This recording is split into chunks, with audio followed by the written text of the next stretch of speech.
अस्सलाम वालेकुम, कैसे हैं आप? खैरियत से हैं? ठीक हैं? तो बाकियों का वेट मेरे ख़्याल से आ जाएंगे इंशाल्लाह ताला। जैसे वो ज्वाइन करेंगे उनको सेशन के साथ हम ले लेते हैं। तो अभी ये है कि अपना जो हमारा लेक्चर है स्टार्ट वो कर देते हैं, ताकि टाइम हमारा कम से कम जो है वो वेस्ट हो। जी जनाब। तो उस दिन बात मैं ये करना चाह रहा था कि कुछ जनरल एंट्रीज़ बेसिकली हम जो है वो सीख लेते हैं कि किस तरीके से हम ट्रीटमेंट करते हैं।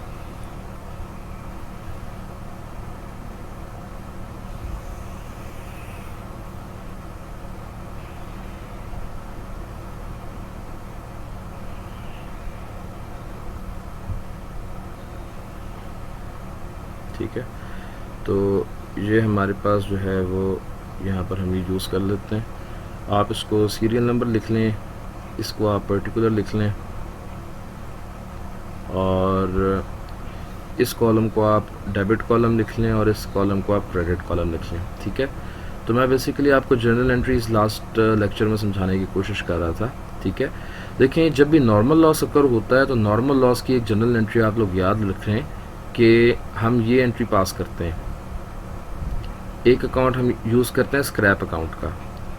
स्क्रैप अकाउंट को हम डेबिट कर देते हैं। लेट सपोज हम एक हाइपोथेटिकल वैल्यू इस्तेमाल कर रहे हैं 200 की। ठीक है, ये मैंने भी कोई एग्जांपल नहीं की, मैं सिर्फ और सिर्फ जनरल एंट्री समझा रहा हूँ आपको, और जनरल एंट्री समझाने के लिए मैंने एक हाइपोथेटिकल वैल्यू 200 की जो है वो सिलेक्ट की है। और इसी तरह जो दूसरा अकाउंट आता है वो इस तरह है कि प्रोसेस अकाउंट जो है वो इसके लिए क्रेडिट होता है 200 से। बता रही है समझ में? आप लोगों को पता है कि जब भी हम प्रोसेस अकाउंट बनाते हैं, यहाँ पर हम बना भी लेते हैं साथ साथ। ये नॉर्मल लॉस की एंट्री है ना। जी, नॉर्मल लॉस की एंट्री है। ये एक प्रोसेस अकाउंट भी हम बना लेते हैं। ठीक है, ये एक रफ सा हम प्रोसेस अकाउंट बना रहे हैं, और इसके अंदर बनाने का अपना माइक म्यूट कर दें। बनाने का मकसद ये है कि इससे साथ साथ थोड़ी बहुत एंट्री के हवाले से। अच्छा, अब आपको पता है कि ये प्रोसेस अकाउंट है, और प्रोसेस अकाउंट के डेबिट साइड के क्रेडिट साइड के ऊपर बेसिकली ये एबनॉर्मल लॉस लिखा जाता है। ठीक है, जितने भी लॉसेस होते हैं चाहे वो नॉर्मल हो या एबनॉर्मल हो, वो क्रेडिट साइड के ऊपर ही लिखे जाते हैं। नॉर्मल लॉस है।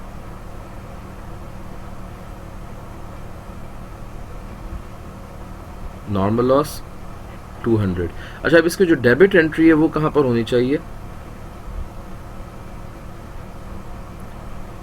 स्क्रैप अकाउंट या नॉर्मल लॉस के लिए। ठीक है, यहाँ पर भी मैं इसको लिख दूँ आप लोगों के सामने ताकि किसी किस्म की कोई परेशानी ना रहे। अच्छा, ये तो क्रेडिट एंट्री हमने नॉर्मल लॉस की लिखी है ना। इसकी जो बेसिकली डेबिट एंट्री लिखी जाएगी वो उसके लिए हमें एक अकाउंट बनाना पड़ेगा, जिसको मैंने आपको बताया था कि स्क्रैप अकाउंट कहते हैं।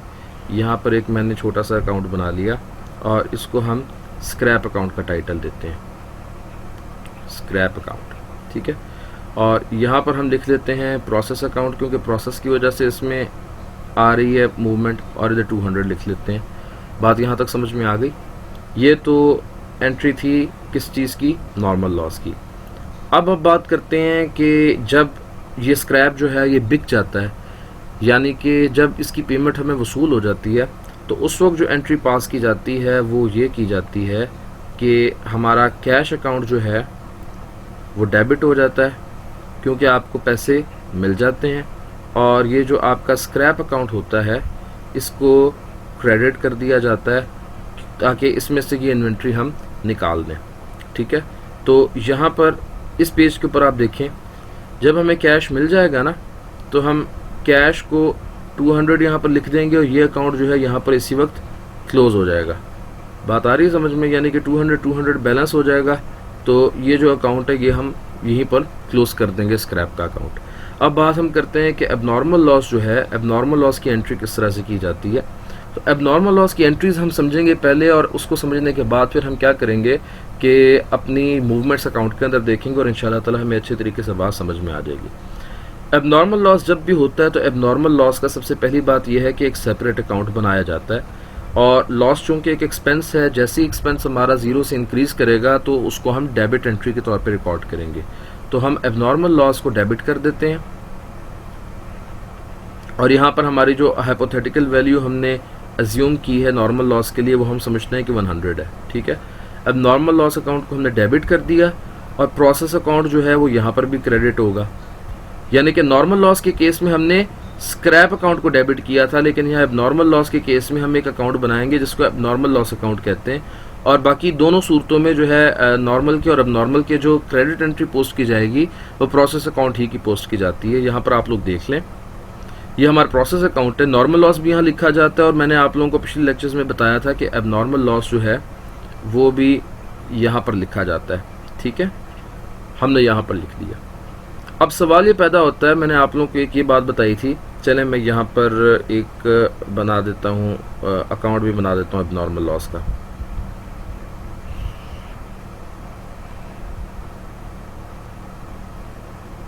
जी, ये एबनॉर्मल लॉस का अकाउंट है।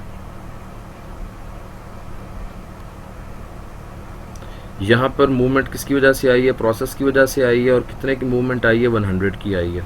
अब ये बेसिकली जो 100 है ना, ये जो 100 है, this is our expense for the year, this 100 is our expense for the year, और ये basically profit and loss account के अंदर चार्ज हो जाता है सारा का सारा, उस केस में अगर हमारे पास स्क्रैप वैल्यू जो है वो ज़ीरो हो। यानी कि अगर हमारे पास स्क्रैप वैल्यू ज़ीरो होगी तो उस सूरत में जितना भी हमारा एबनॉर्मल लॉस हुआ है वो सारा का सारा क्या बन जाएगा? वो सारा का सारा हमारा एक्सपेंस फॉर द ईयर बन जाएगा।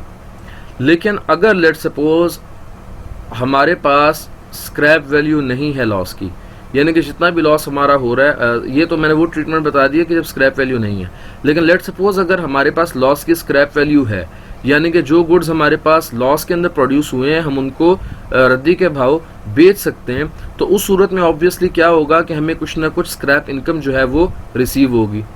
और जब हमें स्क्रैप इनकम रिसीव हो जाती है तो इसका मतलब ये होता है कि जो हमारा ओरिजिनल एक्सपेंस हुआ था उसकी अमाउंट रिड्यूस हो गई है बाय दैट पर्टिकुलर अमाउंट जो हमें स्क्रैप से रिसीव हुई है। बात यहाँ तक क्लियर है ना? तो अब हम देखते हैं कि ट्रीटमेंट क्या होगा उस सूरत में जब हमारे पास जो इनकम है, स्क्रैप इनकम हमारे पास जनरेट होती है। हम चलते हैं अपनी स्क्रीन शेयरिंग की तरफ। यहाँ पर मैं एक पेज और ऐड कर देता हूँ, और यहाँ पर अपनी जर्नल एंट्रीज का जो सिलसिला है उसको हम आगे बढ़ाते हैं।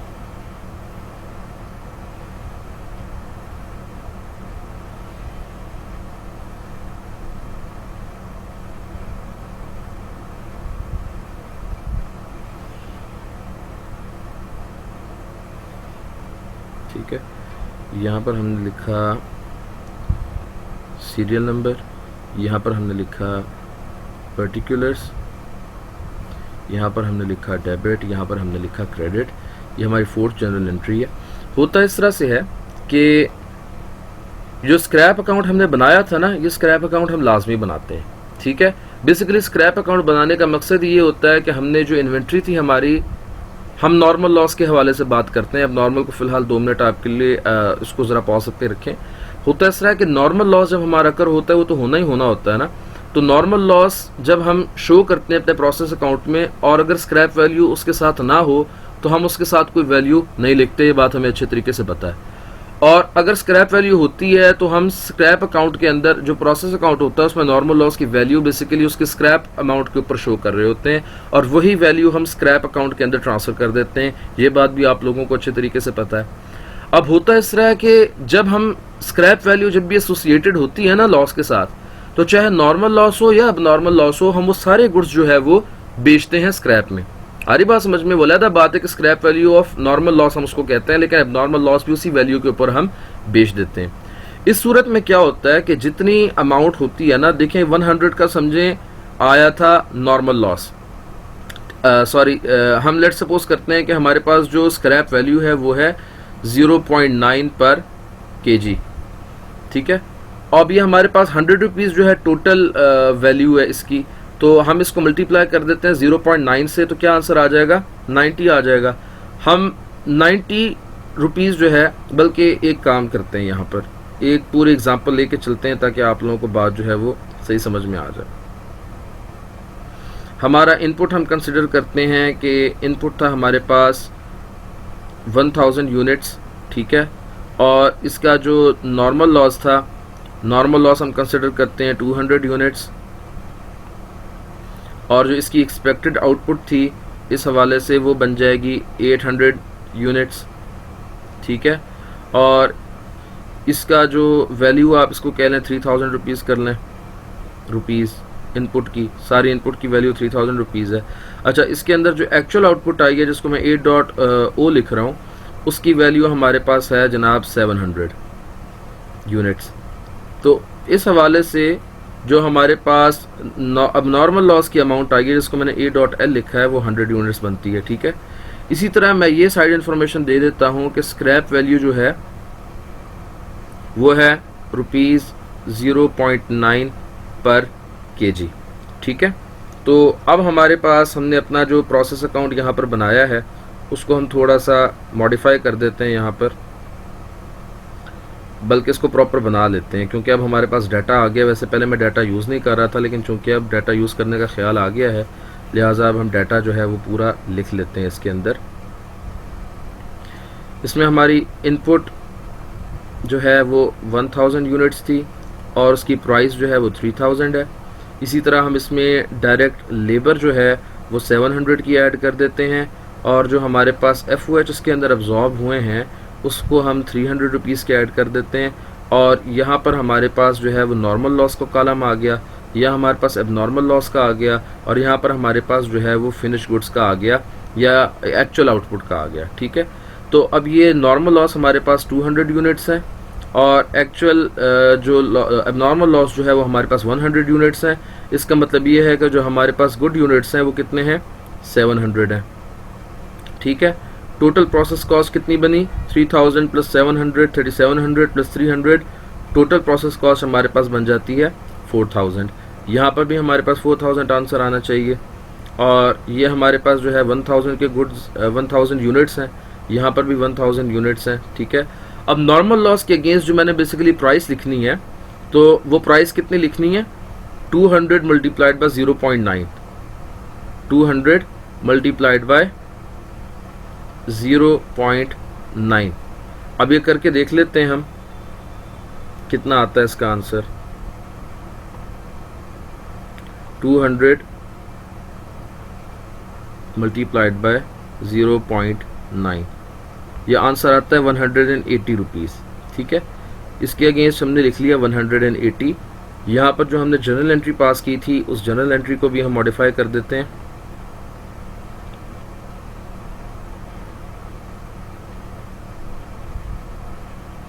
वन 180 की अमाउंट यहाँ पर भी हमने लिख दी, और जो प्रोसेस अकाउंट है 180 से क्रेडिट हो गया, और स्क्रैप अकाउंट को हम जो है वो उस हिसाब से एडजस्ट कर देते हैं। ये हमारा स्क्रैप अकाउंट है,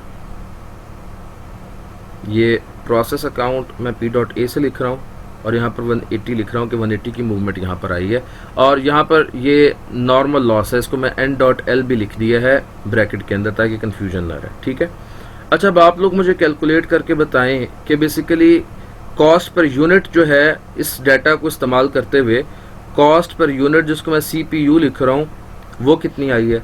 तो चले यहाँ पर कैलकुलेट कर देते हैं।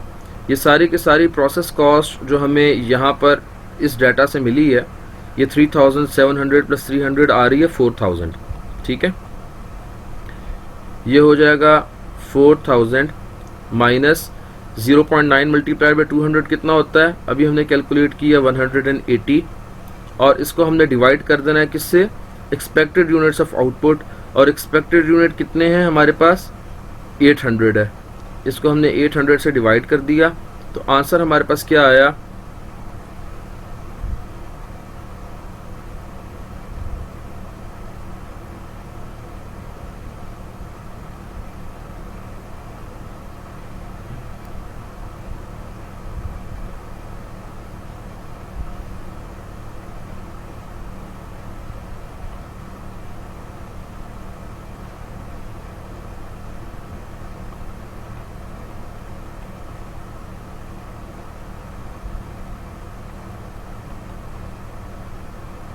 ये 4.775 आंसर आ रहा है, 4.775 पर यूनिट। अब 4.775 पर यूनिट है, इसकी वैल्यू हम यहाँ पर लिख लेते हैं। तो एबनॉर्मल लॉस ये आ जाएगा 4.775 मल्टीप्लाइड बाय 100।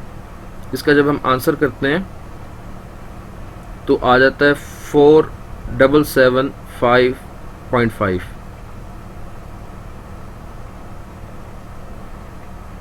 477.5, ठीक है। और इसी तरह जब हम 4.775 मल्टीप्लाइड बाय 100 करते हैं, 700 करेंगे तो क्या आंसर आ जाएगा अभी हम देख लेते हैं।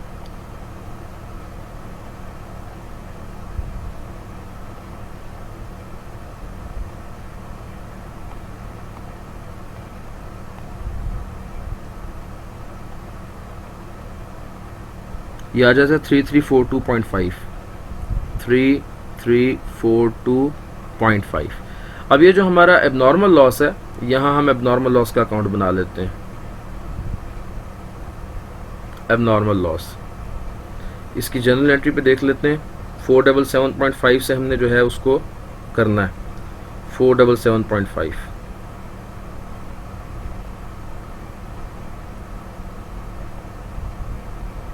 ये कैश वाली एंट्री फ़िलहाल मैं इरेज कर रहा हूँ, क्योंकि अभी फ़िलहाल हमें कैश की इसमें ज़रूरत नहीं है। इसमें हम डायरेक्ट जो है वो एबनॉर्मल लॉस की एंट्री लिखते हैं।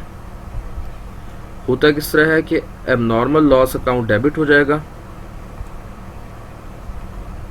कितनी अमाउंट से, इतनी अमाउंट से जितनी इसकी कॉस्ट बनी है, और वो हमने फार्मूले से कैलकुलेट की है, ठीक है। और उसकी क्या बन रही है कॉस्ट, 477.5।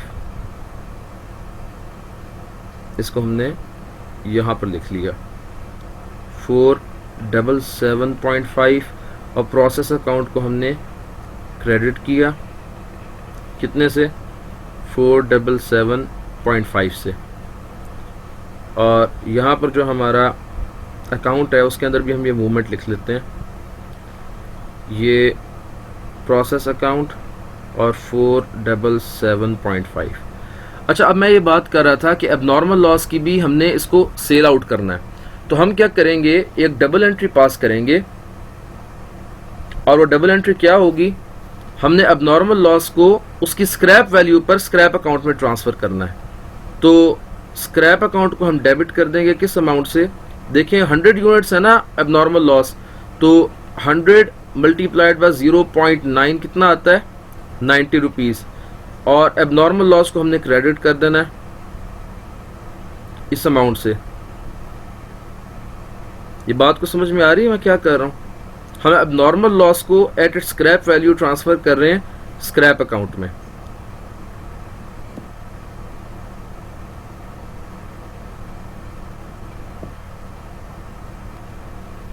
और यहां पर मैंने एबनॉर्मल लॉस लिख दिया। ये ट्रांसफर क्यों की है? ट्रांसफर इसलिए किया क्योंकि हमने स्क्रैप के अंदर जो है ना एबनॉर्मल लॉस को भी स्क्रैप में बेच रहे हैं। अच्छा, ठीक है, तो अब ये टोटल कितना हो गया, 180 प्लस 90 कितना हो गया, 270 हो जाता है।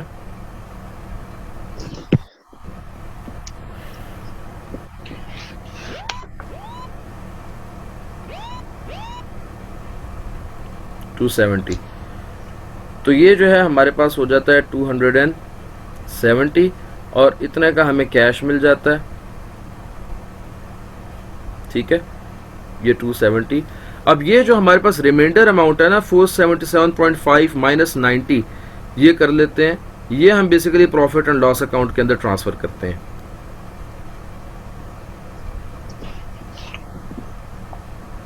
अभी आखिर में मैं समझा देता हूँ इसको कि ये दोबारा से हुआ किस तरह से, ये मैं आखिर में समझाता हूँ। एक मिनट, ये मुझे पहले एंट्री कर लेने दें। 477.5 माइनस 90, ये 387.5 जो है ये हम as an expense for the year charge करेंगे अपनी प्रॉफिट एंड लॉस अकाउंट को, ठीक है। ये माइक बंद कर लें अपना।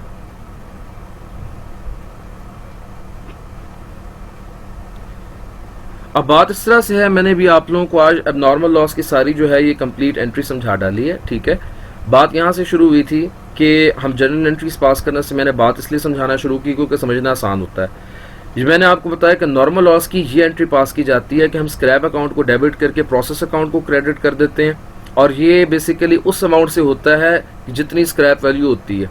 यानी कि 100 यूनिट्स थे हमारे, सॉरी ये नॉर्मल लॉस के 200 यूनिट्स थे, तो जब हमने 200 को मल्टीप्लाई किया 0.9 से, तो हमारे पास जो है ये 180 का आंसर आया। 180 को हमने डेबिट कर दिया स्क्रैप अकाउंट में, और प्रोसेस अकाउंट को हमने क्रेडिट कर दिया 180 से, और वो आप लोगों को पता है अकाउंट में मूवमेंट किस तरह से होती है, हम दोबारा देख भी लेंगे। जब एबनॉर्मल लॉस की एंट्री हम पास करते हैं तो एबनॉर्मल लॉस को हमेशा डेबिट करते हैं, इसके लिए स्क्रैप अकाउंट को ओरिजिनली हम डेबिट नहीं करते। आ रही बात समझ में? एबनॉर्मल लॉस को हम डेबिट करते हैं कितनी अमाउंट से? जो उसकी कॉस्ट होती है, और वो कॉस्ट कहाँ से मालूम होती है? वो हमें उस फॉर्मूले से जो हमने पहले पढ़ा हुआ है, और ये सारा हमने प्रोसीजर यहाँ पर किया था। ये देखें, ये हमने cost per unit find out की जो कि 477.5 रुपीज़ पर यूनिट आई। ये वाली जो अमाउंट आई ये बेसिकली कॉस्ट पर यूनिट थी। इस कॉस्ट पर यूनिट से हमने फिनिश गुड्स की भी जो है वो कीमत मालूम की इनकी, और ये एबनॉर्मल लॉस की भी कीमत मालूम की। एबनॉर्मल लॉस की अमाउंट आई 477.5 और फिनिश गुड्स की आई 3342.5। बात आ रही है समझ में? हमने इस अमाउंट से जनरल एंट्री पास की एबनॉर्मल लॉस की। एबनॉर्मल लॉस अकाउंट को डेबिट कर दिया, यहाँ पर मैं 1 मिनट में पेन चेंज कर लूँ। एबनॉर्मल लॉस अकाउंट को डेबिट कर दिया, और प्रोसेस अकाउंट ये आपके सामने क्रेडिट हुआ हुआ है। ठीक है, अब मैंने एक बात आप लोगों को पिछले लेक्चर्स के अंदर बताई थी कि जितना भी एबनॉर्मल लॉस होता है वो सारा का सारा हमारा बनता है expense for the year and is charge to the profit and loss account. लेकिन ये उस सूरत में होता है कि जब हमारे पास लॉस की स्क्रैप वैल्यू ना हो, यानी कि हम उसको रद्दी में न बेच रहे हों।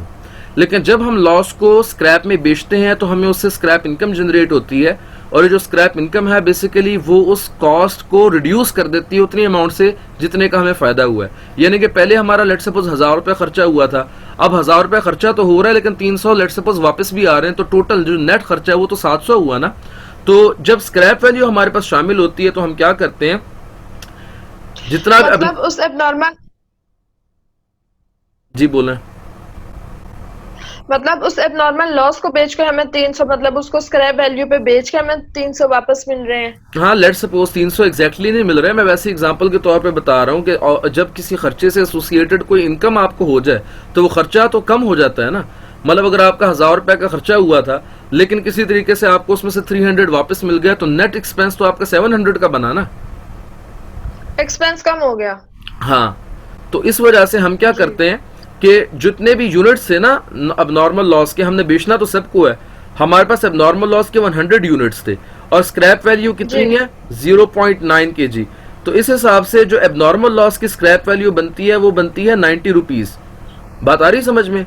हमने क्या किया, इस 90 के अमाउंट से एक डबल एंट्री पास की और हमने स्क्रैप अकाउंट को 90 से डेबिट करके एबनॉर्मल लॉस को 90 से क्रेडिट कर दिया। इसका हमें फायदा ये हुआ कि वैसे जो सारी की सारी ये जो एबनॉर्मल लॉस की अमाउंट थी ये 477.5 की, ये सारी के सारी इनकम स्टेटमेंट में चली जानी थी, लेकिन चूंकि हमें 90 रुपए वापस मिल गए हैं स्क्रैप में बेचने की वजह से, तो हमने ये 90 रुपीज से इस एक्सपेंस को कम कर दिया और ये हमें यहाँ पर 90 रुपीज कैश में रिसीव भी हो गए। आ रही बात समझ में? तो टोटल जो हमने अब इनकम स्टेटमेंट को चार्ज करना है अपना एक्सपेंस वो 387.5 की अमाउंट से करना है। यहां तक बात समझ में आ गई है? किसी को कोई इशू हो तो बताए।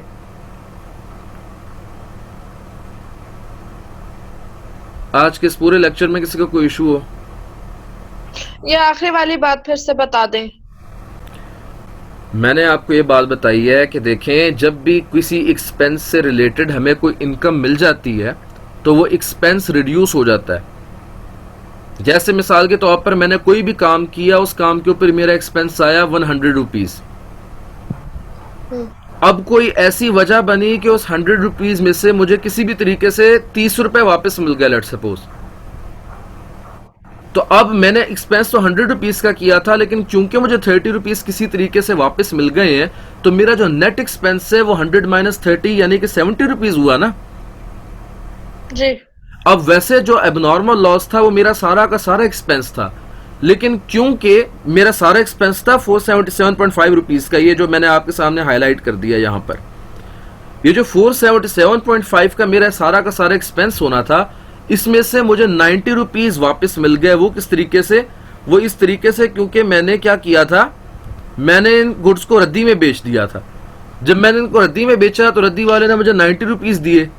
अब ये जो 90 रुपीज मुझे मिल गए हैं, इसका मतलब ये हुआ ना कि मेरा ओरिजिनल एक्सपेंस 477.5 नहीं रहा, बल्कि इसमें से 90 रुपीज रिड्यूस हो गए हैं। अब जो हमारा एक्सपेंस बचा है वो बचा है सिर्फ 387.5 रुपीज। हाँ जी। तो इस वजह से मैंने एबनॉर्मल लॉस को क्रेडिट कर दिया 90 की अमाउंट से, ताकि मेरा एक्सपेंस रिड्यूस हो जाए, और उसकी डेबिट एंट्री स्क्रैप अकाउंट में हो गई है। और ये जो 90 रुपीज और 180 रुपीज नॉर्मल लॉस का जो मैंने स्क्रैप बेचनी थी, ये सब 270 रुपीज टोटल मुझे कैश में मिल भी गए हैं। बात आई समझ में? जी। तो इस वजह से अब जो प्रॉफिट एंड लॉस अकाउंट को मैंने अमाउंट ट्रांसफर करनी है, वो 477.5 नहीं है, बल्कि 387.5 की अमाउंट है। लेकिन अगर स्क्रैप इनकम ना होती तो फिर सारा का सारा 477.5 जो है, ये सारा का सारा मेरा एक्सपेंस आउट हो जाता, यानी कि प्रॉफिट एंड लॉस अकाउंट में मैं इसको चार्ज कर देता। ठीक हो गया? किसी को कोई इशू?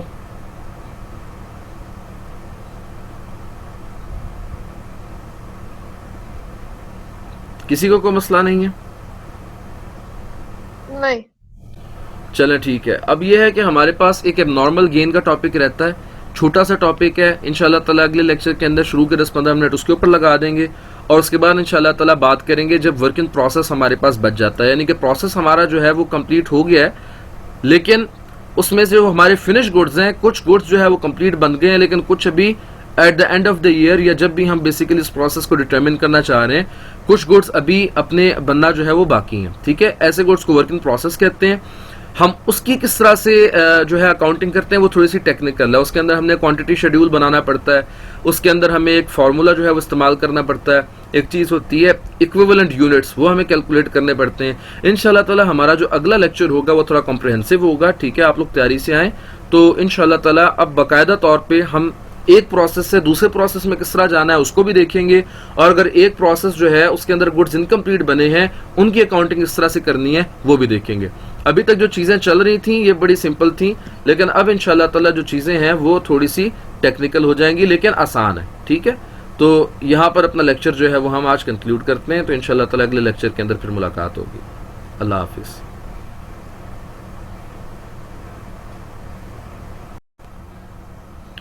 अस्सलाम वालेकुम, कैसे हैं आप? खैरियत से हैं? ठीक है, तो बाकियों का वेट मेरे ख्याल से आ जाएंगे इंशाल्लाह ताला, जैसे वो ज्वाइन करेंगे उनको सेशन के साथ हम ले लेते हैं।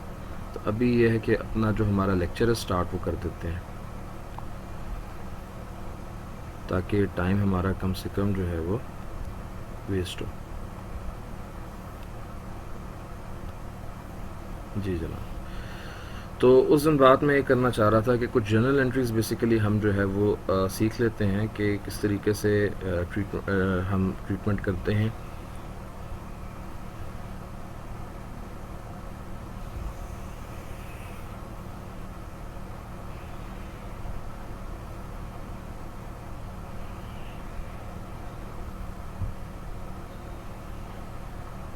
ठीक है, तो ये हमारे पास जो है वो यहाँ पर हम ये यूज़ कर लेते हैं। आप इसको सीरियल नंबर लिख लें, इसको आप पर्टिकुलर लिख लें, और इस कॉलम को आप डेबिट कॉलम लिख लें, और इस कॉलम को आप क्रेडिट कॉलम लिख लें। ठीक है, तो मैं बेसिकली आपको जनरल एंट्रीज लास्ट लेक्चर में समझाने की कोशिश कर रहा था। ठीक है, देखें जब भी नॉर्मल लॉस अकर होता है तो नॉर्मल लॉस की एक जनरल एंट्री आप लोग याद रखें कि हम ये एंट्री पास करते हैं। एक अकाउंट हम यूज़ करते हैं स्क्रैप अकाउंट का। स्क्रैप अकाउंट को हम डेबिट कर देते हैं। लेट्स सपोज हम एक हाइपोथेटिकल वैल्यू इस्तेमाल कर रहे हैं 200 की। ठीक है, ये मैंने भी कोई एग्जांपल नहीं की, मैं सिर्फ और सिर्फ जनरल एंट्री समझा रहा हूँ आपको, और जनरल एंट्री समझाने के लिए मैंने एक हाइपोथेटिकल वैल्यू 200 की जो है वो सिलेक्ट की है। और इसी तरह जो दूसरा अकाउंट आता है वो इस तरह है कि प्रोसेस अकाउंट जो है वो इसके लिए क्रेडिट होता है 200 से। बता रही है समझ में? आप लोगों को पता है कि जब भी हम प्रोसेस अकाउंट बनाते हैं, यहाँ पर हम बना भी लेते हैं साथ साथ, ये नॉर्मल लॉस की एंट्री है ना? जी नॉर्मल लॉस की एंट्री है। ये एक प्रोसेस अकाउंट भी हम बना लेते हैं। ठीक ठीक है। ये एक रफ सा हम प्रोसेस अकाउंट बना रहे हैं और इसके अंदर बनाने का अपना माइक म्यूट कर दें। बनाने का मकसद ये है कि इससे साथ साथ थोड़ी बहुत एंट्री के हवाले से। अच्छा, अब आपको पता है कि ये प्रोसेस अकाउंट है और प्रोसेस अकाउंट के डेबिट साइड के क्रेडिट साइड के ऊपर बेसिकली ये एबनॉर्मल लॉस लिखा जाता है। ठीक है, जितने भी लॉसेस होते हैं चाहे वो नॉर्मल हो या एबनॉर्मल हो, वो क्रेडिट साइड के ऊपर ही लिखे जाते हैं। नॉर्मल लॉस है।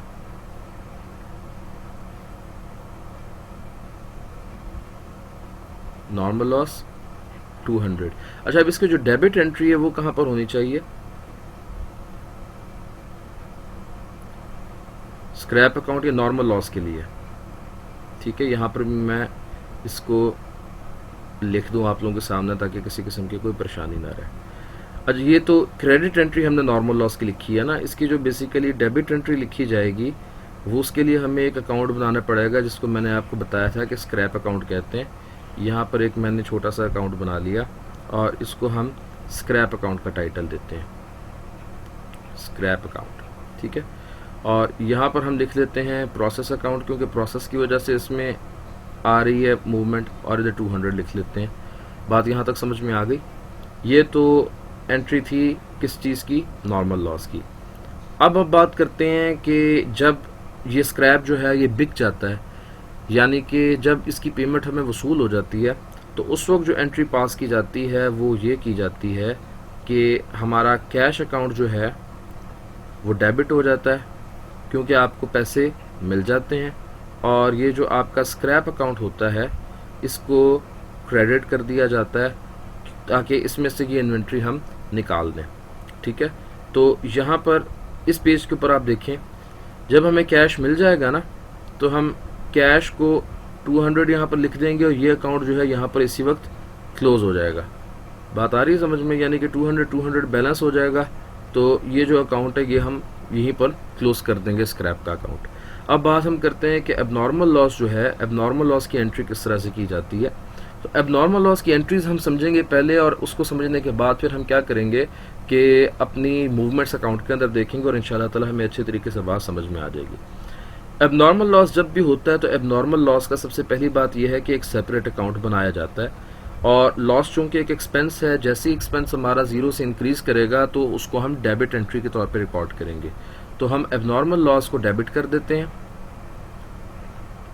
और यहाँ पर हमारी जो हाइपोथेटिकल वैल्यू हमने एज्यूम की है नॉर्मल लॉस के लिए वो हम समझते हैं कि 100 है। ठीक है, अब नॉर्मल लॉस अकाउंट को हमने डेबिट कर दिया, और प्रोसेस अकाउंट जो है वो यहाँ पर भी क्रेडिट होगा। यानी कि नॉर्मल लॉस के केस में हमने स्क्रैप अकाउंट को डेबिट किया था, लेकिन यहाँ एबनॉर्मल लॉस के केस में हम एक अकाउंट बनाएंगे जिसको एबनॉर्मल लॉस अकाउंट कहते हैं, और बाकी दोनों सूरतों में जो है नॉर्मल के और एबनॉर्मल के जो क्रेडिट एंट्री पोस्ट की जाएगी वो प्रोसेस अकाउंट ही की पोस्ट की जाती है। यहाँ पर आप लोग देख लें, ये हमारा प्रोसेस अकाउंट है। नॉर्मल लॉस भी यहाँ लिखा जाता है, और मैंने आप लोगों को पिछले लेक्चर्स में बताया था कि एबनॉर्मल लॉस जो है वो भी यहाँ पर लिखा जाता है। ठीक है, हमने यहाँ पर लिख दिया। अब सवाल ये पैदा होता है, मैंने आप लोगों को एक ये बात बताई थी, चलें मैं यहाँ पर एक बना देता हूँ, अकाउंट भी बना देता हूँ एबनॉर्मल लॉस का।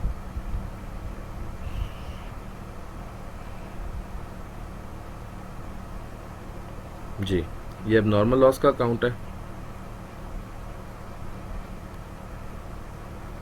यहाँ पर मूवमेंट किसकी वजह से आई है? प्रोसेस की वजह से आई है, और कितने की मूवमेंट आई है? 100 की आई है। अब ये बेसिकली जो 100 है ना, ये जो 100 है, this is our expense for the year, this 100 is our expense for the year, और ये basically profit and loss account के अंदर चार्ज हो जाता है सारा का सारा, उस केस में अगर हमारे पास स्क्रैप वैल्यू जो है वो ज़ीरो हो। यानी कि अगर हमारे पास स्क्रैप वैल्यू ज़ीरो होगी तो उस सूरत में जितना भी हमारा एबनॉर्मल लॉस हुआ है वो सारा का सारा क्या बन जाएगा? वो सारा का सारा हमारा एक्सपेंस फॉर द ईयर बन जाएगा। लेकिन अगर लेट सपोज हमारे पास स्क्रैप वैल्यू नहीं है लॉस की, यानी कि जितना भी लॉस हमारा हो रहा है, ये तो मैंने वो ट्रीटमेंट बता दिया कि जब स्क्रैप वैल्यू नहीं है, लेकिन लेट सपोज अगर हमारे पास लॉस की स्क्रैप वैल्यू है, यानी कि जो गुड्स हमारे पास लॉस के अंदर प्रोड्यूस हुए हैं हम उनको रद्दी के भाव बेच सकते हैं, तो उस सूरत में ऑब्वियसली क्या होगा कि हमें कुछ ना कुछ स्क्रैप इनकम जो है वो रिसीव होगी। और जब हमें स्क्रैप इनकम रिसीव हो जाती है तो इसका मतलब ये होता है कि जो हमारा ओरिजिनल एक्सपेंस हुआ था उसकी अमाउंट रिड्यूस हो गई है बाय दैट पर्टिकुलर अमाउंट जो हमें स्क्रैप से रिसीव हुई है। बात यहाँ तक क्लियर है ना? तो अब हम देखते हैं कि ट्रीटमेंट क्या होगा उस सूरत में जब हमारे पास जो इनकम है, स्क्रैप इनकम हमारे पास जनरेट होती है। हम चलते हैं अपनी स्क्रीन शेयरिंग की तरफ। यहाँ पर मैं एक पेज और ऐड कर देता हूँ और यहाँ पर अपनी जर्नल एंट्रीज का जो सिलसिला है उसको हम आगे बढ़ाते हैं।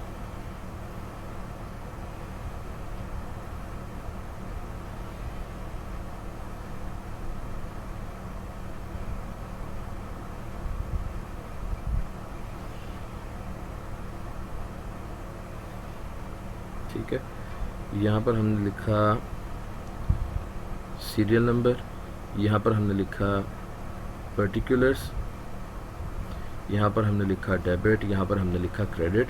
ये हमारी फोर्थ जनरल एंट्री है। होता इस तरह से है कि जो स्क्रैप अकाउंट हमने बनाया था ना, ये स्क्रैप अकाउंट हम लाजमी बनाते हैं। ठीक है, बेसिकली स्क्रैप अकाउंट बनाने का मकसद ये होता है कि हमने जो इन्वेंट्री थी हमारी, हम नॉर्मल लॉस के हवाले से बात करते हैं। अब नॉर्मल को फिलहाल 2 मिनट आपके लिए इसको ज़रा पॉज पे रखें। होता इस तरह है कि नॉर्मल लॉस जब हमारा कर होता है वो तो होना ही होना होता है ना। तो नॉर्मल लॉस जब हम शो करते हैं अपने प्रोसेस अकाउंट में और अगर स्क्रैप वैल्यू उसके साथ ना हो तो हम उसके साथ कोई वैल्यू नहीं लिखते। ये बात हमें अच्छे तरीके से पता है। और अगर स्क्रैप वैल्यू होती है तो हम स्क्रैप अकाउंट के अंदर जो प्रोसेस अकाउंट होता है उसमें नॉर्मल लॉस की वैल्यू बेसिकली उसके स्क्रैप अमाउंट के ऊपर शो कर रहे होते हैं और वही वैल्यू हम स्क्रैप अकाउंट के अंदर ट्रांसफर कर देते हैं। ये बात भी आप लोगों को अच्छे तरीके से पता है। अब होता इस तरह है कि जब हम स्क्रैप वैल्यू जब भी एसोसिएटेड होती है ना लॉस के साथ, तो चाहे नॉर्मल लॉस हो या अब नॉर्मल लॉस हो, हम वो सारे गुड्स जो है वो बेचते हैं स्क्रैप में। आरी बात समझ में? वलीदा बात है कि scrap value of normal loss हम उसको कहते हैं, लेकिन अब नॉर्मल लॉस भी उसी वैल्यू के ऊपर हम बेच देते हैं। इस सूरत में क्या होता है कि जितनी अमाउंट होती है ना, देखें 100 का समझें आया था नॉर्मल लॉस, सॉरी हम लेट सपोज करते हैं कि हमारे पास जो स्क्रैप वैल्यू है वो है 0.9 पर केजी। ठीक है, अब ये हमारे पास 100 रुपीज़ जो है टोटल वैल्यू है इसकी, तो हम इसको मल्टीप्लाई कर देते हैं 0.9 से, तो क्या आंसर आ जाएगा? 90 आ जाएगा। हम 90 रुपीज़ जो है, बल्कि एक काम करते हैं, यहाँ पर एक पूरी एग्जांपल लेके चलते हैं ताकि आप लोगों को बात जो है वो सही समझ में आ जाए। हमारा इनपुट हम कंसिडर करते हैं कि इनपुट था हमारे पास 1000 यूनिट्स। ठीक है, और इसका जो नॉर्मल लॉस था, नॉर्मल लॉस हम कंसिडर करते हैं 200 यूनिट्स, और जो इसकी एक्सपेक्टेड आउटपुट थी इस हवाले से वो बन जाएगी 800 यूनिट्स। ठीक है, और इसका जो वैल्यू आप इसको कह लें 3000 रुपीज़ कर लें, रुपीज़ इनपुट की, सारी इनपुट की वैल्यू 3000 रुपीज़ है। अच्छा, इसके अंदर जो एक्चुअल आउटपुट आई है जिसको मैं 8.o लिख रहा हूँ, उसकी वैल्यू हमारे पास है जनाब 700 यूनिट्स। तो इस हवाले से जो हमारे पास अब नॉर्मल लॉस की अमाउंट आई है जिसको मैंने A.L लिखा है वो 100 यूनिट्स बनती है। ठीक है, इसी तरह मैं ये साइड इन्फॉर्मेशन दे देता हूँ कि स्क्रैप वैल्यू जो है वो है रुपीज़ 0.9 पर केजी। ठीक है, तो अब हमारे पास हमने अपना जो प्रोसेस अकाउंट यहाँ पर बनाया है उसको हम थोड़ा सा मॉडिफाई कर देते हैं यहाँ पर, बल्कि इसको प्रॉपर बना लेते हैं क्योंकि अब हमारे पास डाटा आ गया। वैसे पहले मैं डाटा यूज़ नहीं कर रहा था, लेकिन चूंकि अब डाटा यूज़ करने का ख्याल आ गया है लिहाजा अब हम डाटा जो है वो पूरा लिख लेते हैं इसके अंदर। इसमें हमारी इनपुट जो है वो 1000 यूनिट्स थी और उसकी प्राइस जो है वो 3000 है।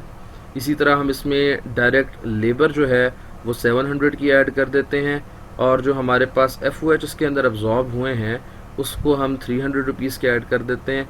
और यहाँ पर हमारे पास जो है वो नॉर्मल लॉस का कॉलम आ गया, या हमारे पास एबनॉर्मल लॉस का आ गया, और यहाँ पर हमारे पास जो है वो फिनिश गुड्स का आ गया या एक्चुअल आउटपुट का आ गया। ठीक है, तो अब ये नॉर्मल लॉस हमारे पास 200 यूनिट्स हैं और एक्चुअल जो एबनॉर्मल लॉस जो है वो हमारे पास 100 यूनिट्स हैं। इसका मतलब ये है कि जो हमारे पास गुड यूनिट्स हैं वो कितने हैं? 700 हैं।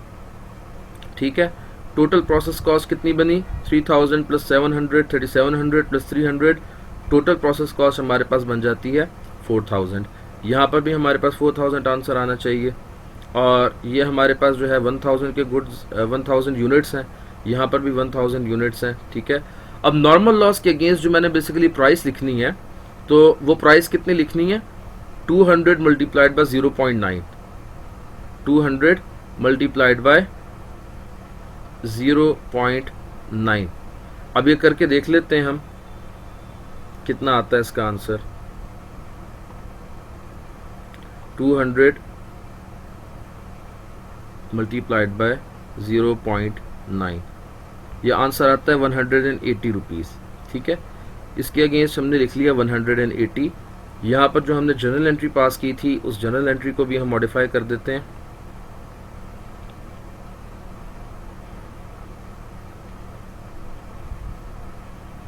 वन 180 की अमाउंट यहाँ पर भी हमने लिख दी,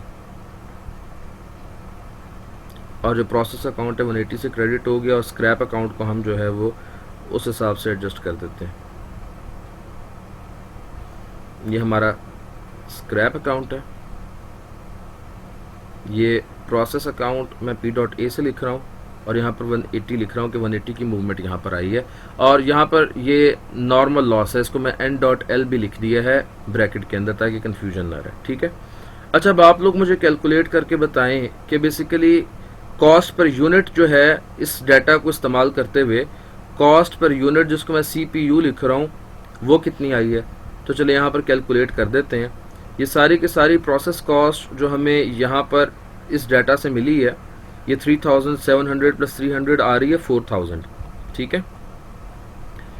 ये हो जाएगा 4000 माइनस 0.9 मल्टीप्लाइड बाई 200 कितना होता है, अभी हमने कैलकुलेट किया 180, और इसको हमने डिवाइड कर देना है किससे, एक्सपेक्टेड यूनिट्स ऑफ आउटपुट, और एक्सपेक्टेड यूनिट कितने हैं हमारे पास, 800 है। इसको हमने 800 से डिवाइड कर दिया, तो आंसर हमारे पास क्या आया,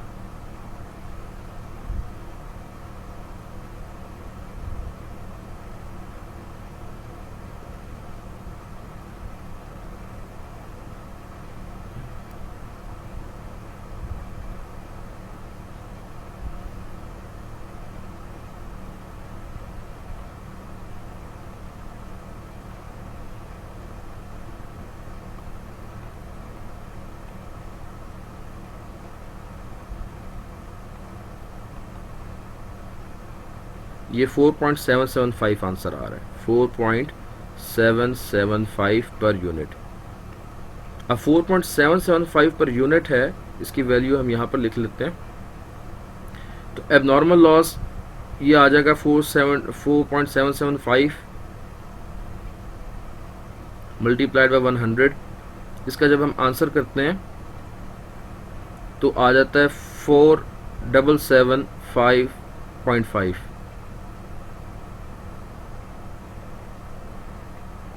477.5, ठीक है।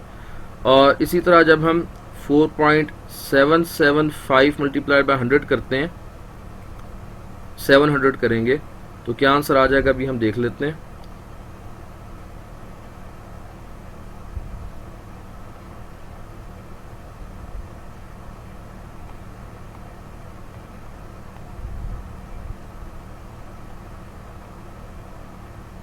ये आ जाता है 3342.5, 3342.5। अब ये जो हमारा एबनॉर्मल लॉस है, यहाँ हम एबनॉर्मल लॉस का अकाउंट बना लेते हैं। एबनॉर्मल लॉस, इसकी जनरल एंट्री पे देख लेते हैं। 477.5 से हमने जो है उसको करना है, 477.5।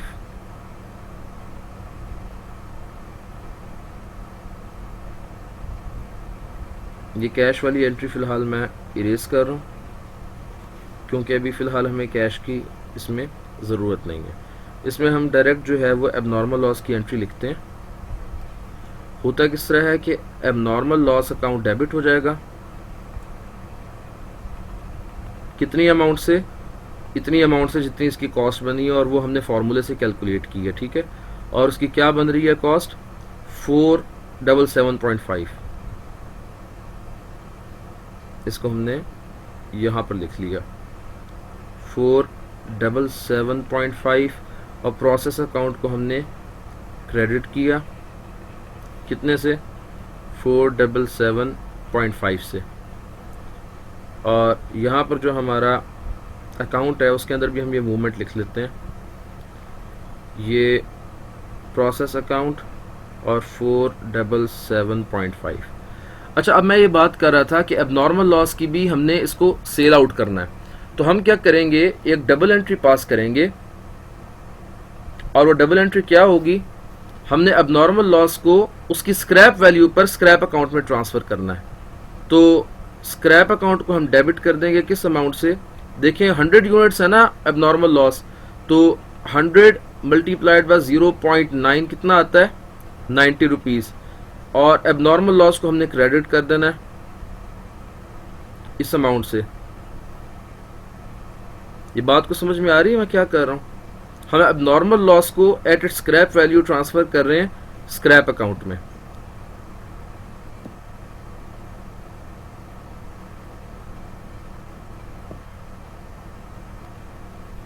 और यहां पर मैंने अब नॉर्मल लॉस लिख दिया।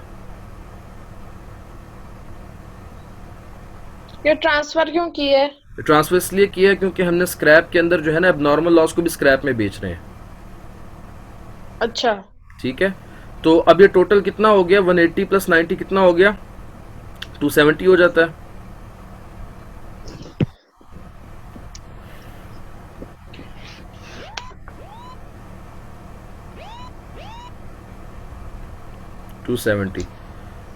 तो ये जो है हमारे पास हो जाता है 270 और इतने का हमें कैश मिल जाता है। ठीक है, ये 270। अब ये जो हमारे पास रिमाइंडर अमाउंट है ना 477.5 माइनस 90, ये कर लेते हैं, ये हम basically profit and loss account के अंदर ट्रांसफर करते हैं।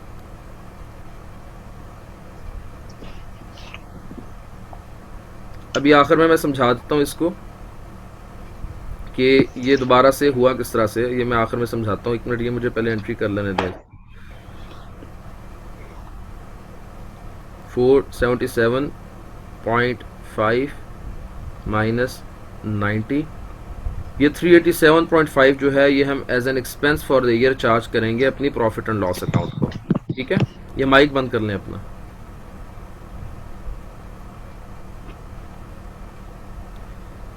अब बात इस तरह से है, मैंने भी आप लोगों को आज अब नॉर्मल लॉस की सारी जो है ये कंप्लीट एंट्री समझा डाली है। ठीक है, बात यहाँ से शुरू हुई थी कि हम जनरल एंट्रीज पास करने से मैंने बात इसलिए समझाना शुरू की क्योंकि समझना आसान होता है। जी, मैंने आपको बताया कि नॉर्मल लॉस की ये एंट्री पास की जाती है कि हम स्क्रैप अकाउंट को डेबिट करके प्रोसेस अकाउंट को क्रेडिट कर देते हैं, और ये बेसिकली उस अमाउंट से होता है जितनी स्क्रैप वैल्यू होती है। यानी कि 100 यूनिट्स थे हमारे, सॉरी ये नॉर्मल लॉस के 200 यूनिट्स थे, तो जब हमने 200 को मल्टीप्लाई किया 0.9 से तो हमारे पास जो है ये 180 का आंसर आया। 180 को हमने डेबिट कर दिया स्क्रैप अकाउंट में और प्रोसेस अकाउंट को हमने क्रेडिट कर दिया 180 से, और वो आप लोगों को पता है अकाउंट में मूवमेंट किस तरह से होती है, हम दोबारा देख भी लेंगे। जब एबनॉर्मल लॉस की एंट्री हम पास करते हैं तो एबनॉर्मल लॉस को हमेशा डेबिट करते हैं, इसके लिए स्क्रैप अकाउंट को ओरिजिनली हम डेबिट नहीं करते। आ रही बात समझ में? एबनॉर्मल लॉस को हम डेबिट करते हैं कितनी अमाउंट से, जो उसकी कॉस्ट होती है, और वो कॉस्ट कहाँ से मालूम होती है, वो हमें उस फॉर्मूले से जो हमने पहले पढ़ा हुआ है, और ये सारा हमने प्रोसीजर यहाँ पर किया था। ये देखें, ये हमने cost per unit find out की जो कि 477.5 रुपीज़ पर यूनिट आई। ये वाली जो अमाउंट आई ये बेसिकली कॉस्ट पर यूनिट थी।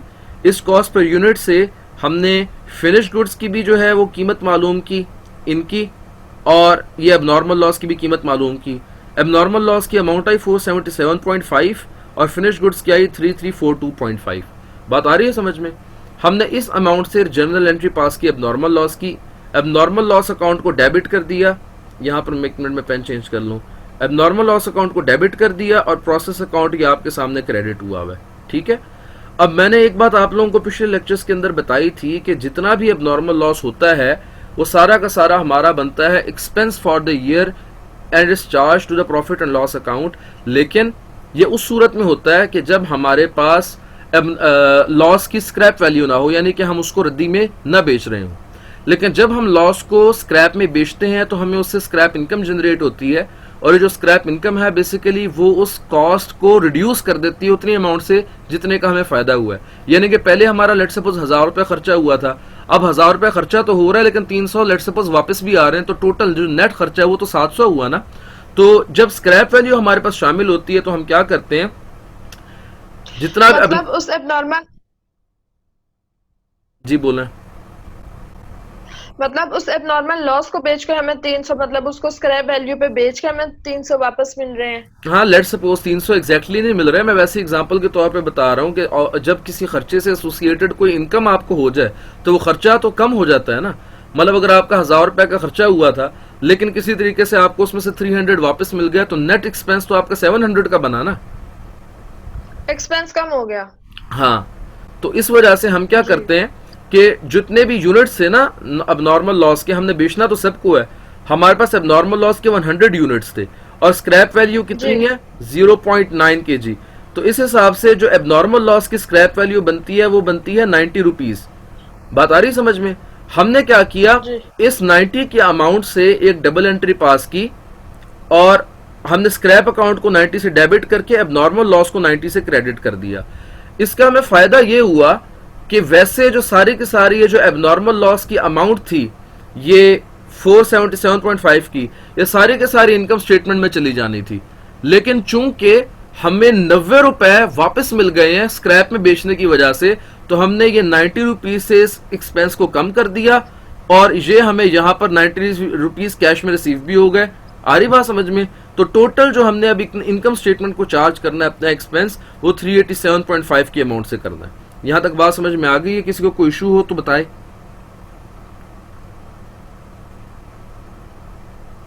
आज के इस पूरे लेक्चर में किसी का कोई इशू हो? ये आखिरी वाली बात फिर से बता दें। मैंने आपको ये बात बताई है कि देखें, जब भी किसी एक्सपेंस से रिलेटेड हमें कोई इनकम मिल जाती है तो वो एक्सपेंस रिड्यूस हो जाता है। जैसे मिसाल के तौर पर मैंने कोई भी काम किया, उस काम के ऊपर मेरा एक्सपेंस आया 100 रुपीज। अब कोई ऐसी वजह बनी कि उस 100 रुपीज में से मुझे किसी भी तरीके से 30 रुपए वापस मिल गया लेट सपोज, तो अब मैंने एक्सपेंस तो 100 रुपीज का किया था, लेकिन चूंकि मुझे 30 रुपीज किसी तरीके से वापस मिल गए हैं, तो मेरा जो नेट एक्सपेंस है वो 100 माइनस 30 यानी कि 70 रुपीज हुआ ना। जी अब वैसे जो एबनॉर्मल लॉस था वो मेरा सारा का सारा एक्सपेंस था, लेकिन क्योंकि मेरा सारा एक्सपेंस था 477.5 रुपीज का, ये जो मैंने आपके सामने हाईलाइट कर दिया यहां पर, ये जो 477.5 का मेरा सारा का सारा एक्सपेंस होना था, इसमें से मुझे 90 रुपीज वापस मिल गए। वो किस तरीके से? वो इस तरीके से क्योंकि मैंने क्या किया था, मैंने इन गुड्स को रद्दी में बेच दिया था। जब मैंने इनको रद्दी में बेचा तो रद्दी वाले ने मुझे 90 रुपीज दिए। अब ये जो 90 रुपीज मुझे मिल गए हैं, इसका मतलब ये हुआ ना कि मेरा ओरिजिनल एक्सपेंस 477.5 नहीं रहा, बल्कि इसमें से 90 रुपीज रिड्यूस हो गए हैं। अब जो हमारा एक्सपेंस बचा है वो बचा है सिर्फ 387.5 रुपीज। हाँ जी तो इस वजह से मैंने एबनॉर्मल लॉस को क्रेडिट कर दिया 90 की अमाउंट से, ताकि मेरा एक्सपेंस रिड्यूस हो जाए, और उसकी डेबिट एंट्री स्क्रैप अकाउंट में हो गई है। और ये जो 90 रुपीज और 180 रुपीज नॉर्मल लॉस का जो मैंने स्क्रैप बेचनी थी, ये सब 270 रुपीज टोटल मुझे कैश में मिल भी गए हैं। बात आई समझ में? जी तो इस वजह से अब जो प्रॉफिट एंड लॉस अकाउंट को मैंने अमाउंट ट्रांसफर करनी है, वो 477.5 नहीं है, बल्कि 387.5 की अमाउंट है।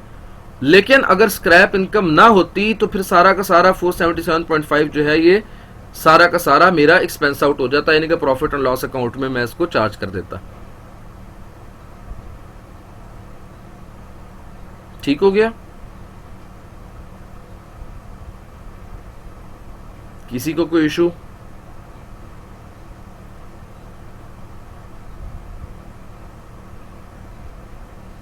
किसी को कोई मसला नहीं है?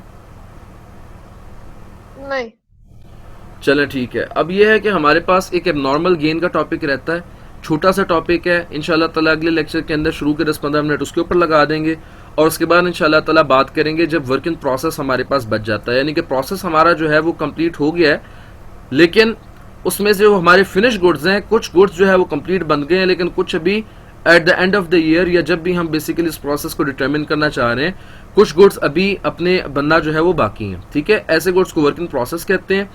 हम उसकी किस तरह से जो है अकाउंटिंग करते हैं वो थोड़ी सी टेक्निकल है। उसके अंदर हमने क्वांटिटी शेड्यूल बनाना पड़ता है, उसके अंदर हमें एक फार्मूला जो है वो इस्तेमाल करना पड़ता है, एक चीज़ होती है इक्विवेलेंट यूनिट्स, वो हमें कैलकुलेट करने पड़ते हैं। इंशाल्लाह ताला हमारा जो अगला लेक्चर होगा वो थोड़ा कॉम्प्रिहेंसिव होगा, ठीक है, आप लोग तैयारी से आएँ। तो इंशाल्लाह ताला अब बाकायदा तौर पे हम एक प्रोसेस से दूसरे प्रोसेस में किस तरह जाना है उसको भी देखेंगे, और अगर एक प्रोसेस जो है उसके अंदर गुड्स इनकम्प्लीट बने हैं उनकी अकाउंटिंग किस तरह से करनी है वो भी देखेंगे। अभी तक जो चीज़ें चल रही थी ये बड़ी सिंपल थी, लेकिन अब इंशाल्लाह ताला जो चीज़ें हैं वो थोड़ी सी टेक्निकल हो जाएंगी, लेकिन आसान है, ठीक है। तो यहाँ पर अपना लेक्चर जो है वो हम आज कंक्लूड करते हैं, तो इंशाल्लाह ताला अगले लेक्चर के अंदर फिर मुलाकात होगी। अल्लाह हाफिज़।